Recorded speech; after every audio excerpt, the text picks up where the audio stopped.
네, 시청자 여러분, 박정호입니다. 예고해드린 대로 서른 민주당 의원과 함께 현안에 대해서 말씀을 나눠보도록 하겠습니다. 의원님 안녕하십니까? 네, 반갑습니다. 네, 서울입니다. 네. 자, 추석 연휴를 앞두고 저희 또 오마이 TV 박정호 핫스팟에 나와주셨는데요. 감사의 말씀 드리고요. 예, 자, 상황이 좀 엄중합니다. 그렇습니다. 참 충격적이고 있어서는 안 될 일이 벌어졌는데 실종된 우리 공무원이 북한군의 총에 맞아 숨지는 일이 벌어졌고 그걸 둘러싼 여러 가지 정치권의 얘기가 나오고 있습니다. 의원님은 이 사안 좀 어떻게 보고 계십니까? 처음에 그 공무원이 이 사살당했다. 네. 그리고 물 위에서 뭐 태워졌다. 네. 이런 이제 소식을 우리가 국방부로 전해 듣고 참 이게 놀랄 일이고 있어서는 안 되는 그렇습니다. 야만적인 행위죠. 네. 그래서 제가 국방위원회에 있는데 국방위원회에서 그에 대한 규탄도 하고 그랬습니다. 네, 네. 근데 그 바로 이어서 북한이 즉각적으로 통전부 통일연선부죠. 통일연선부 통전부를 통해 가지고 김정은 위원장의 사과 성명이 나왔습니다. 네. 이건 참 일찍이 그런 예가 없었거든요. 북한의 최고 책임자가 사과한 경우는 제 기억에는 없어요.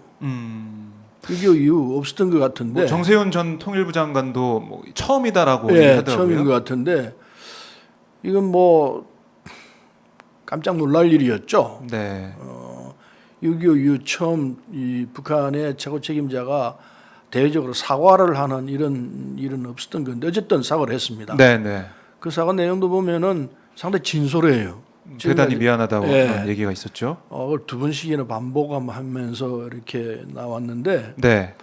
어쨌든 이건 그 공무원이 죽은 거는 참 불행한 일이고 네. 그 대처가 북한이 잘못했죠. 네. 크게 잘못했는데 그걸 이제 북한 최고 수뇌부인 김정은 위원장이 즉각 사과를 하고 잘못된 일이다 이런 얘기를 했다는 것도 또 이게 놀라운 일이죠. 네. 이런 일이 이제 진행이 되고 있는데 이 부분은 아직은 미완입니다. 사실관계를 또 확인해봐야 예, 할 부분이 있죠. 우리 국방부와 네. 북한 측이 발표한 내용이 조금 차이가 있어요. 네, 네. 그 부분을 어떻게 정리해낼 것인가. 그 다음에 이제 시신을 어떻게 수습해서 이 정리를 어떻게 해낼 것인가. 예. 이런 문제들이 지금 남아 있고 아직은 NLL 선상에서 우리 측은 이 수색을 하고 있습니다. 북측도 하고 있는 것 같은데 네. 물론 그 일대에 이 중국 어선들도 많습니다. 그렇죠. 그래서 이게 이 남북 중 같이 시신 수습 등등에 대해서 함께 협조를 해야 될 사안 아닌가 이런 생각을 하고 우리 측에서 공동조사를 하자고 했는데 네.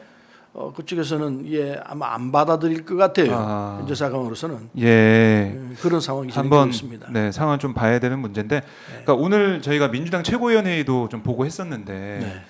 그러니까 이 조사, 진상 조사와 또 재발 방지 이게 중요하기 때문에 TF를 만든다라고 이낙연 대표가 오늘 아침에 얘기를 했습니다. 네. 근데 민주당은 이런 입장이지만 뭐 국민의힘은 좀 다른 입장이거든요. 대정부 긴급 현안 질의 해서 국민들에게 이 사안에 대해 좀 진실을 밝혀야 된다 이런 주장을 좀 하고 있는데 여기에 대해서는 어떻게 보고 계세요? 지금 이제 곧 5일부터 국정감사를 하게 되거든요. 네. 국정감사를 하게 되면 이런저런 문제가 다시 또 나올 겁니다.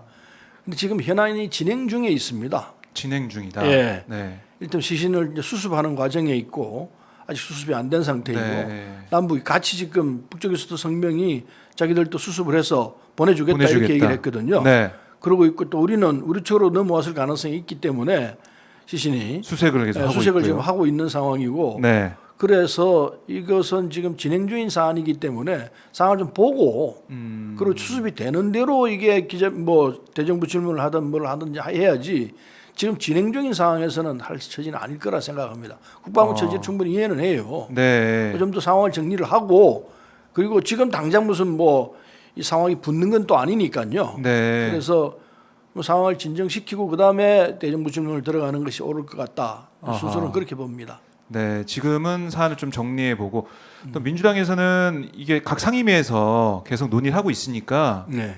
그걸 통해서도 좀 어떻게 진행되고 있는지 좀 본 다음에 하자 뭐 이렇게 얘기를 하고 있는 것 같은데 국민의힘이 어제 청와대 앞에 가서 1인 시위도 하고 이 사안에 대한 문재인 대통령의 잘못했다, 문재인 대통령이 잘못했다, 뭐 이런 것들을 계속 주장하고 부각시키려는 것 같아요. 어떻게 보고 계십니까? 뭐 그러고 싶어 하겠죠. 뭐저 야당이 이 없는 일도 흠집을 내서 만들어내는 판인데 네네. 뭐 이 일 가지고 얼마든지 그 사건화 시켜서 정쟁으로 만들어내고 싶어 하겠죠. 그러나 남북 관계에 있는 이 문제는 그렇게 잘못 이 접근을 하게 되면은 네. 엉뚱한 상황이 일어날 소지가 있기 때문에 좀 조심스러워야 한다는 것. 국가 안보와 관련된 문제이기 때문에 네. 그 부분이 중요하고 그 다음에 진행 중인 사안이기 때문에 그리고 결론을 좀 보고 해도 안 늦다. 네. 저는 그런 생각에서 서두르지 마라.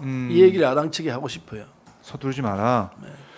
근데 이런 것도 제기하고 있어요. 오늘 또 국민의힘 의원들 얘기를 들으니까 문재인 대통령이 그러니까 이 23일 새벽에 관계장관 회의가 있었고 거기서 이제 첩보를 정보로 판단하는 과정이 있은 다음에 아니 그러면 이 첩보가 정보로서 어떤 기능을 하고 있고 좀 확실한 상황이 좀 확인됐으면 바로 조치를 했어야지. 왜 아침까지 기다렸다가 문재인 대통령한테 보고를 했냐. 그러면 새벽에 그 자고 있는 시간에 그걸 보고를 해야 합니까? 그리고 이게 무슨 결정적인 남북관계 엄청난 상황을 만들어내는 것도 아닌데 이미 상황은 끝난 상황이고 그런데 그걸 그 새벽에 그럼 주무시고 있는데 깨워가지고 이 상황이 이렇습니다. 그렇게 해야 할 정도의 사안은 아니라고 보는 게 상식이죠. 그래서 대체로 그렇게 했을 것이라고 보고 네. 야당이 지금 와서 이걸 이제 트집을 잡는 것은 제가 볼 때는 트집 잡기 위한 부분일 것이다 이렇게 보죠. 트집 잡기 위한 것이다. 문재인 대통령에 대한 공세로 쓰고 있다. 그렇죠. 이렇게 보시는 거예요. 새벽에 그러면 그 아침에 얘기해도 다 될 일인데 굳이 그건 새벽에 깨워서 얘기하란 말입니까? 그건 뭐 상식이 안 맞죠. 아니면 이런 것도 있어요. 그게 정보로 파악하기 전에 첩보 수준으로 확인됐다고 하면 우리 국민의 생명이 위협받을 수 있는 거 아니냐. 빨리 조치를 했어야 되는 거 아니냐. 이미 상황 끝났죠. 아니면 그리고 그쪽에 넘어가 있는데 네.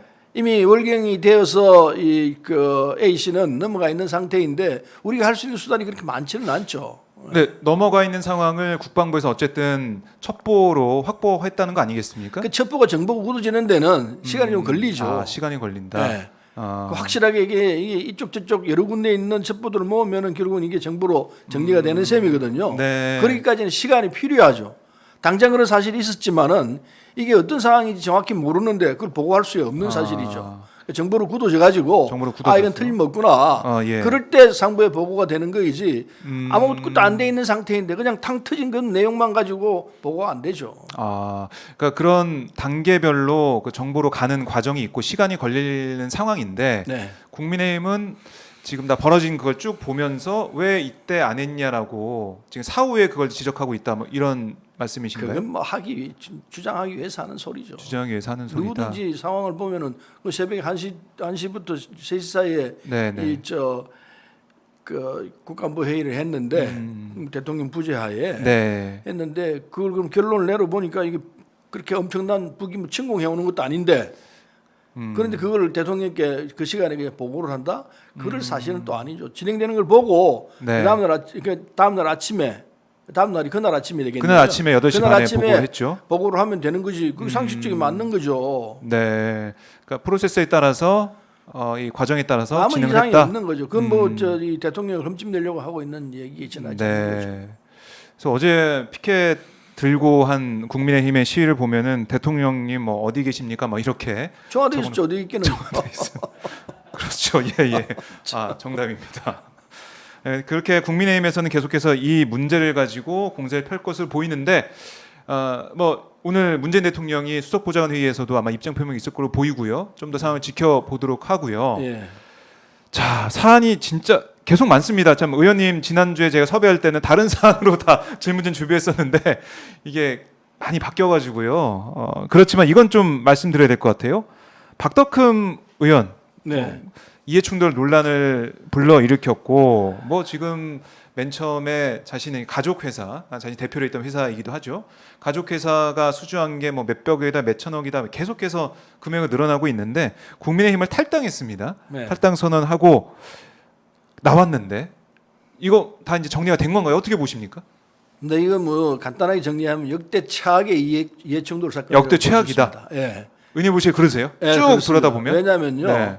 이제 박덕흠 의원이 그 5개 건설회사에 오나거든요. 네. 회사도 많아요. 뭐 많더라고요. 네, 하나만 될 걸 그냥 이렇게 많이 가지고 있어요. 네, 네. 근데 이제 이 5개 회사에 오나인데 실질적인 주인인데 건설 이 국토교통이 건설주관하죠. 네. 국토교통위에 5년간 있었습니다. 간사까지 했어요. 그렇죠.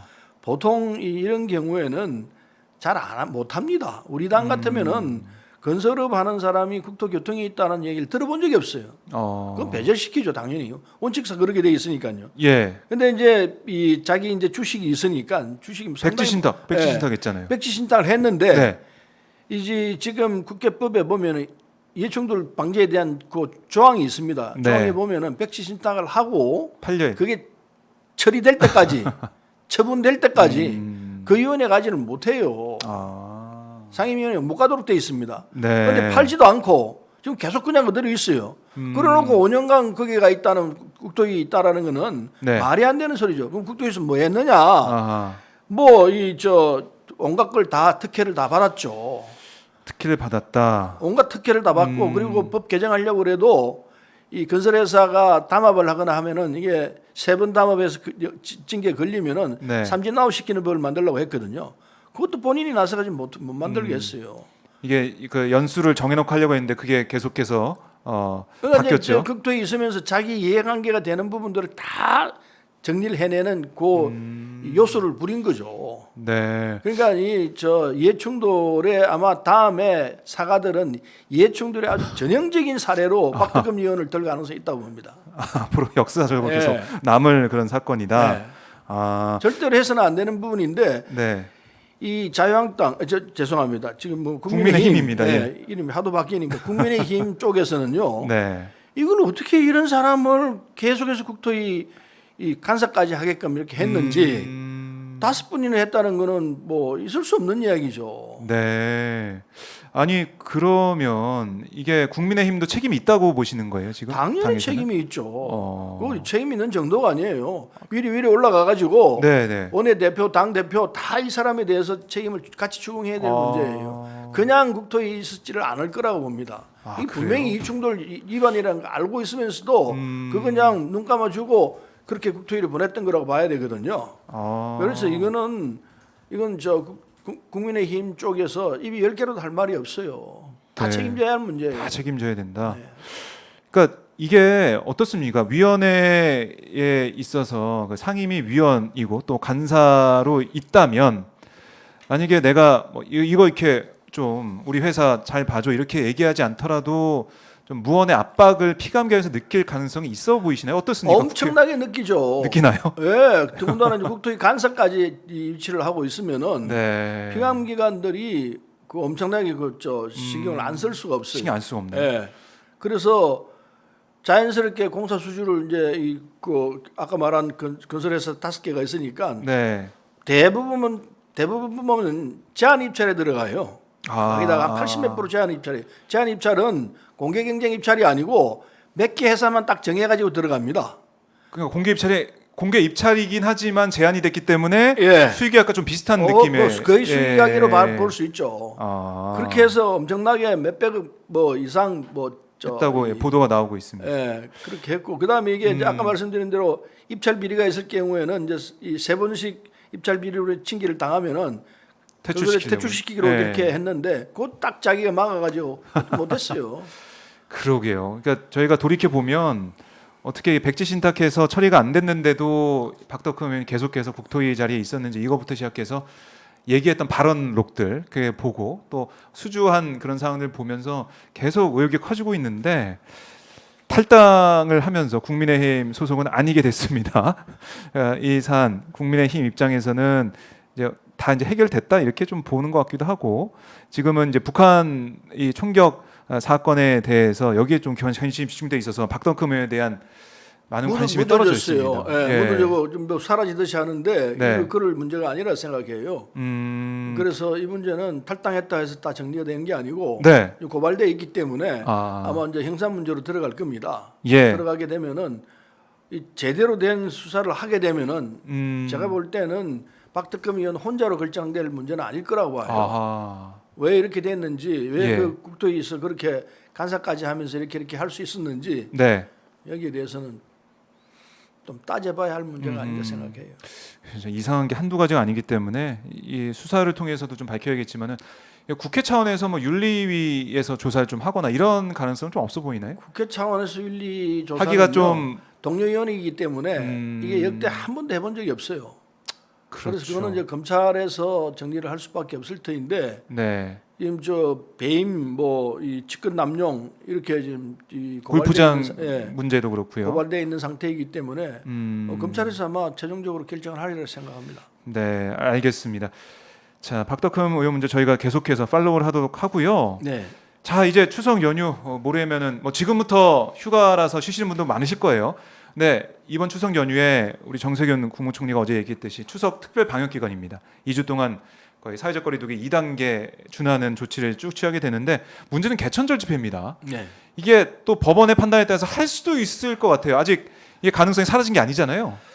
제발 좀 안 했으면 좋겠어요. 법원이 뭐 대한민국 법원이기 때문에 네. 저는 8.15 때 한번 경험을 했지 않습니까? 경험했죠. 8.15 때 622명의 확진자가 나왔습니다.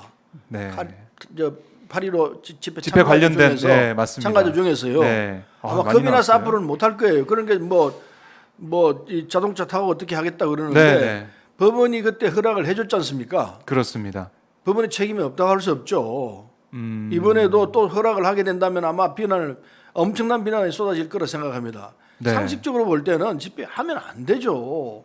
교회 예배도 못 보게 하는데 어떻게 이렇게 지금 지난번 8.15 집회 때 622명의 확진자가 나오도록 했는데 네. 또 어떻게 이걸 허락을 한단 말입니까? 말이 안 되죠. 아. 그리고 이걸 하겠다는 사람들을 정말 심리 상태를 이해를 못 하겠습니다. 음.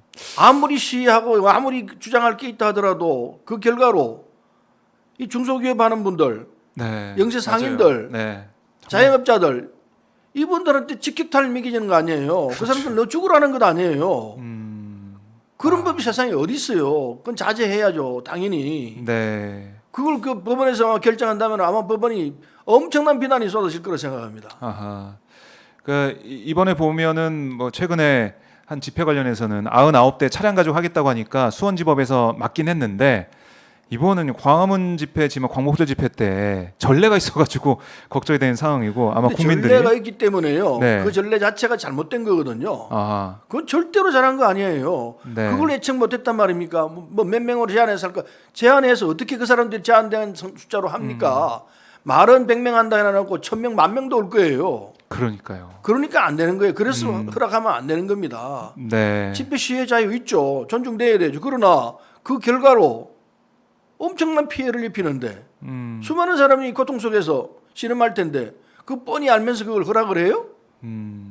국민의힘 주호영 원내대표는 뭐 이런 얘기도 했습니다. 그게 그 사람들 권리이기 때문에 뭐 헌법에 보장된 권리이기도 하고 교통 흐름에 방해가 되지 않고 방역에 해가 되지 않는다면 할 수 있지 않냐 이런 취지의 얘기를 하고 방역에 있던데 해가 안 된다는 보장이 어디 있습니까? 반드시 방역에 해가 된다고 봅니다.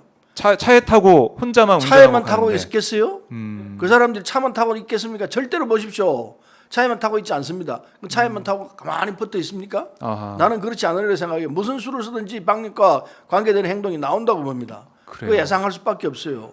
그러면은 냉정하게 집회 시위 자유 있습니다. 분명히 있습니다. 네, 그러나 네. 집회 시위 결과로서 엄청나게 많은 국민들에게 고통을 준다면 당연히 막아야죠. 그걸 안 막는다면 그 무슨 뭐 그게 정의고 무슨 사법 정의에 살아 있는 거겠습니까? 네. 아, 개천절 집회 뭐 김종인 위원장은 3일 만세 운동에 뭐 비유를 하기도 했었는데 자, 이 메시지가 참 국민의힘에서 내놓는 게 하지 말라는 것 같으면서도 글쎄요 강하게는 얘기 안 하고 김진태, 뭐 민경욱 전 의원, 그러니까 국민의힘 소속 정치인들이 있는데도 이게 우리가 뭐 어떻게 막을 수 없다, 뭐 이렇게 해서 빠져나가는 모습을 보이고 있단 말이죠. 국민의힘은 이걸 딱 못 끊나 봐요. 끊기가 계속 힘든 것 같습니다. 글쎄 뭐 못 끊으면 결국은 국민들은 외면하죠. 국민의힘 아니라 이름을 몇 번 바꾼들 네. 뭐 국민의힘 아니라 뭐라 바꾼들 음. 이런 식의 자세면은 국민들이 국민의힘을 지지하기가 쉽지 않죠. 아하. 지극히 보수적인 네. 그런 분이나 뭐 박수 치면서 그렇게 하자 아하. 할지 모르지만은 일반적이고 정상적인 대한민국 국민들은 네. 제가 볼 때는 절대로 국민의힘 잘한다고 하기 힘들어요. 역효과가 날 것이다 이런 말씀이신데요. 저희 시청자분들 뉴스 람람님이 의원님 말씀 시원시원하시다 하시면서 추석 명절 잘 보내세요 이런 댓글도 주고 계시고요. 또 한 시청자님께서는 서른 의원님 화이팅 이렇게 말씀을 하고 응원해주고 계십니다. 감사합니다. 네, 감사합니다. 자, 이 방송 여러분들 성원으로 만들어지고 있는데 화면 하단에 보면 010-3270-3828, 010-3270-3828 연락 주시면 이렇게 서른 의원님 자주 뵐 수가 있습니다. 자부작 시청료로 저희 방송이 지속 가능하게 좀 만들어 주시면 고맙겠습니다. 010-3270-3828로 연락 주셔서 자부작 시청료 동참해 주시면 고맙겠습니다. 자, 류가영님도 서른 의원님 응원합니다 이렇게 말씀하고 계시고요. 자, 의원님 그 뭐 좀 옛날 일 같게도 느껴지는데 추미애 법무부 장관 아들 특혜 휴가 의혹 와 이게 이 얘기만 했었거든요 저희가 대정부 질문에서도 계속 이 얘기만 나와서 이 얘기만 했었는데 이건 좀 옛날 일 같아요. 네. 그렇지만 그래도 의원님 모셨으니까 이 아들 특혜 휴가 의혹에 대한 이 사안의 본질, 좀 총평 이거 한번 말씀 좀 해주시죠. 이제 발단은 네, 그때 뭐 당직 사병이라 그러는데 그 양반이 잘못된 생각, 잘못된 판단으로 인해 가지고 그게 이제 야당의 제보가 됐습니다. 네, 야당이 그렇죠, 제보되면서 그렇죠. 야당이 이제 이걸 이 말 그대로 하자면은 이 판단 착각이었죠. 판단 좋게 착각이었다. 말하면 판단 착각이고 네, 뭐 정확히 말하면 뻥튀기 하려고 했죠. 근데 해보니까 처음에는 뭐 큰 거 잡았다 생각했는데 그러면서 해보니까 아무것도 아닌 거죠. 왜냐하면은 추미애 장관은 규정과 그 규칙대로 휴가 절차를 거쳤고 네, 그렇기 때문에 아무 잘못이 없기 때문에 당당할 수 있었죠. 추미애 장관이 굉장히 강성인 여자 아닙니까? 오죽하면 추다르크라고 그러겠어요. 네, 네, 네. 강성인 분이기 때문에 자신이 잘못하지 않았으면 절대로 물러나질 않아요. 끝까지 싸워서 네. 뭐 내 잘못을 내 잘못하지 않은 걸 밝히겠다는 이런 처지이기 때문에 네. 이게 이제 싸움판으로 붙어진 거죠. 아하. 근데 그게 이제 그렇게 됐는데 결론은 아무것도 아닌 내용이에요. 왜냐하면은 청문회 할 때 다 거쳤습니다. 장관 청문회 할 때. 나왔던 내용이죠, 사실. 예, 다 나왔던 내용들이에요. 그래서 해보니까 이거 아무것도 아니구나 했는데 네. 이 소위 당직 사병이라고 지칭되는 이 양반이 판단을 잘못해가지고 자기는 이거 무슨 특혜가 있는 것 같다 이런 생각하는데 내용을 보면 특혜가 전혀 아니에요. 주장이 엇갈리는 부분인데 그 국방부 설명이나 이런 거 보면 다 맞는 얘기죠. 저는 그거까지는 잘 모르죠. 그 사람은 잘 모르는 상황이었기 때문에 지휘계통회에서 지휘계통이 어떻게 결정된 진행되는지는 몰랐기 때문에 그래서 이제 뭐 그 양반은 제가 볼 때는 오해일 거라 생각합니다. 네. 오해가 됐는데 그걸 이제 야당에서는 조사를 해보니까 다 나왔어요. 그래서 상황이 정리가 됐는데 네. 이걸 계속해서 아닌 것처럼 얘기 부풀리고 이래가지고 안 되니까 딸까지 나가고 뭐 온갖 짓을 다 그렇죠. 했죠. 해보니까 아무것도 아니니까 지금 사고로 든 겁니다. 아하. 이제 참 그러니까 백을 흑으로 만들고 싶었는데 네. 그게 잘 안 된 겁니다. 아하. 결국 백은 백이고 흑은 흑인 건데 이 백을 흑으로 만들어서 이 야당을 공경에 처하게 하려고 했는데 네. 그게 백이 흑이 됩니까? 백은 백이죠. 그러니까 우리 국민들이 쭉 돌이켜 보면 인사청문회에서 나왔던 내용이고 올해 초에도 뭐 보도가 있었죠. 그러다가 갑자기 이 황제 휴가라고 또 장명이 되어지고 뭐 서류가 없다. 이건 어떻게 된 거냐? 그리고 보좌관이 전화를 했다. 뭐 이거부터 시작해가지고 의혹이 계속 나왔죠. 근데 이 그 부대 지휘관이 아니 이거 내가 그냥 그 절차대로 해준 거다라고 보도가 됐음에도 계속 이게 부풀려졌고 그리고 이 정서상의 뭐 추미애 장관 태도 문제로 갖고 아니 시끄러우니까 뭐 사퇴해라 뭐 이렇게까지 얘기가 나오는 상황까지 됐어요. 이게 전형적인 그게 이 여당 골탕 먹이기를 하려고 했는데 네. 결국 실패했죠. 실패할 실패했다. 수밖에 없죠. 사실이 아니기 때문에 네, 네. 규정대로 했고 절차를 밟아서 했기 때문에 결국은 그렇게 정리가 된 건데 예. 그러나 자기들 주장이 옳다고 계속해서 주장할 겁니다. 그렇죠. 네, 거기서 뭐 그래 잘못했다고 봐야 할 수는 그게 없겠죠. 국민 일반이 저거는 엉터리구나. 아하. 저 야당 주장이 엉터리구나 이렇게 알고 있기 때문에 정리가 된 거죠. 네. 좀 옛날 옛적 일을 얘기하는 것 같은 느낌이 들 정도로 추미애 장관 아들 특혜 휴가 의혹 정말 온 언론이 대대적으로 보도를 하고 야당에서 여러 가지 의혹을 제기했지만 지금은 쏙 들어간 그런 상황이고 어느 정도 사실관계가 파악이 되고 있고요. 검찰 수사 결과를 한번 검찰 수사가 이제 지켜봐야겠죠. 나올 거니까 네네. 그걸 이제 보면 이제 정확히 알게 될 거라 생각합니다. 정확히 알게 될 것이다. 네, 알겠습니다. 이걸 뭐 짧게 한번 그 추석을 앞두고 있으니까 짧게 한번 여쭤보면 이게 4차 추경안 통과돼서 어려운 이웃들에게 도움이 될 거라 생각합니다. 근데 네. 문제는 코로나19가 바로 사라진 게 아니기 때문에 어려운 경제 상황이 이어지면 어떻게 하나 근본적인 해결책 좀 어떻게 찾을 수 있을까요, 정치권에서?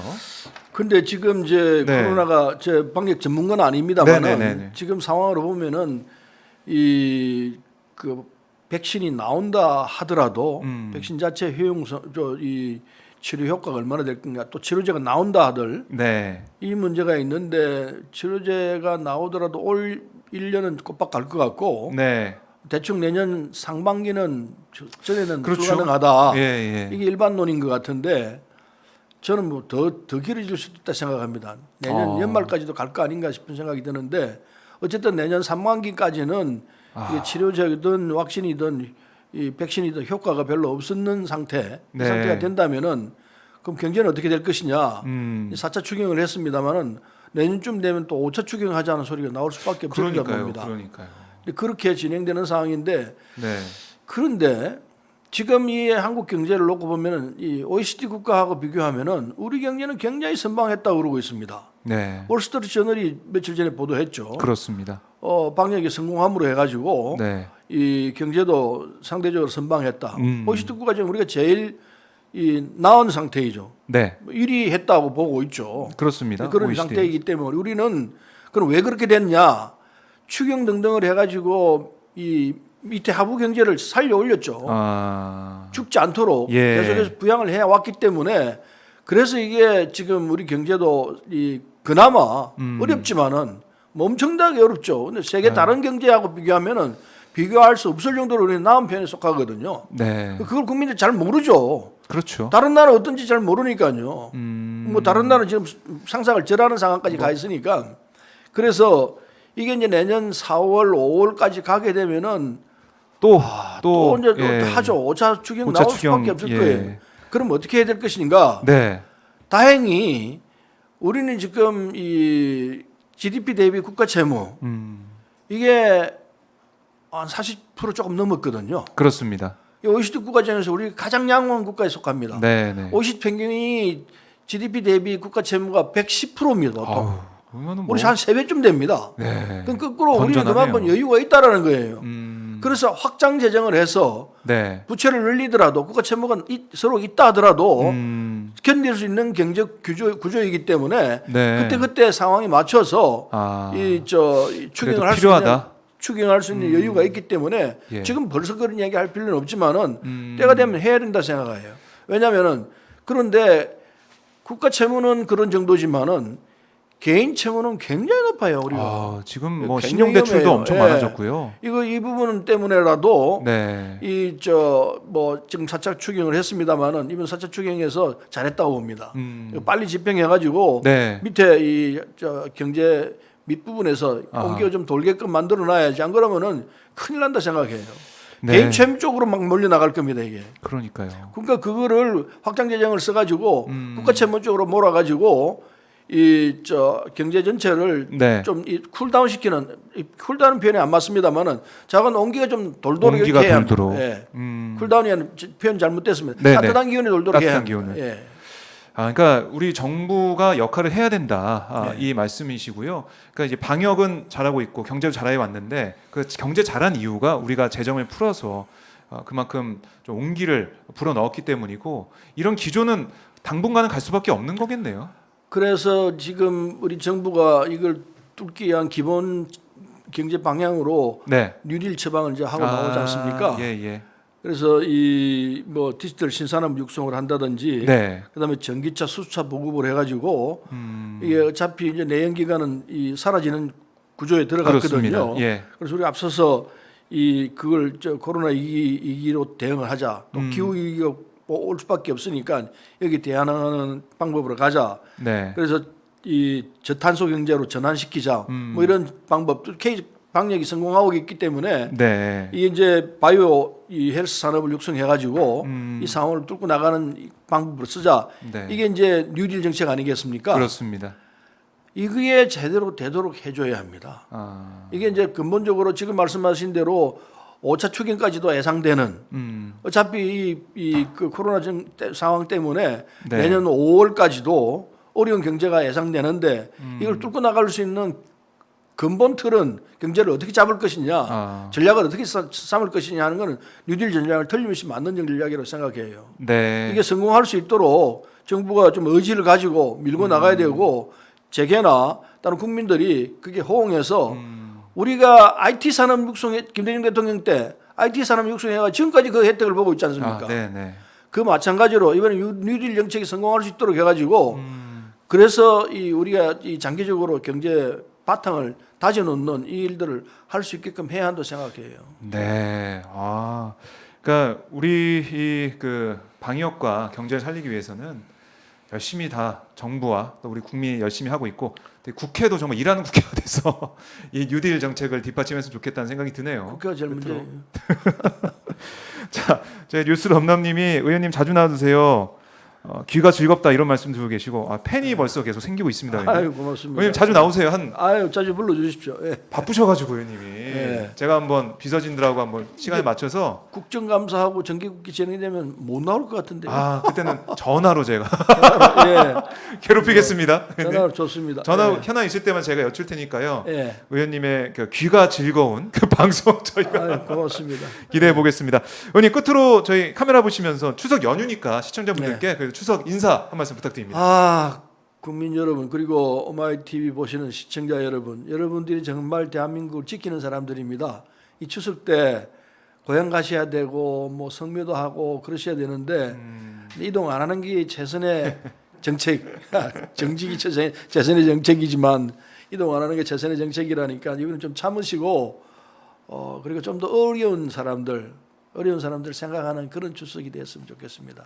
건강하시고 코로나는 절대로 우리를 이겨내지 못합니다. 우리는 이깁니다. 코로나 이길 거니까 염려 마시고 좋은 추석 되기를 기대하겠습니다. 이동하지 마시기 부탁하겠습니다.